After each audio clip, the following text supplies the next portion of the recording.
Hi every one, വൊക്കാബുലറിയുടെ പുതിയ class നമുക്ക് നോക്കാം. ബയാൻ. ബയാൻ എന്ന് പറഞ്ഞാൽ എന്താണ്? പ്രസ്താവന, സ്റ്റേറ്റ്മെന്റിനാണ് നമ്മൾ എന്ത് പറയുന്നത്?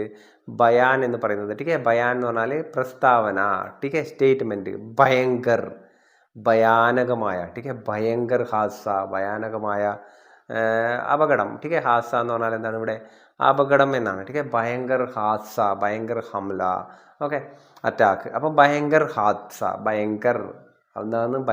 ഭയാനകമാണ്. ഹാസ എന്ന് പറഞ്ഞാൽ എന്താണ്? അപകടം എന്നാണ്. ഫെലാഹുവ എന്ന് പറഞ്ഞാൽ ചിതറിപ്പോയതിനെയാണ് നമ്മൾ എന്ത് പറയുന്നത്? ഫെലാഹുവ എന്ന് പറയുന്നത്. പീസ്ന എന്ന് പറഞ്ഞാൽ എന്താണ്? പൊടിക്കുക. ഓക്കെ, പീസ്ന എന്ന് പറഞ്ഞാൽ എന്താണ്? പൊടിക്കുക എന്നാണ്. ഫെലാന എന്ന് പറഞ്ഞാൽ എന്താണ്? പ്രചരിപ്പിക്കുക. ഓക്കെ, പ്രചരിപ്പിക്കുക അല്ലെങ്കിൽ ഫെലാന, അങ്ങനെ ചെതറി നിൽക്കുക, സ്പ്രെഡായി നിൽക്കുക, അതിനൊക്കെ നമ്മൾ ഫെലാന എന്ന് പറയും. ഓക്കെ, അപ്പോൾ ഇഷ്ടപ്പെട്ട ലൈക്ക്, ഷെയർ ആൻഡ് കമൻറ്റ്.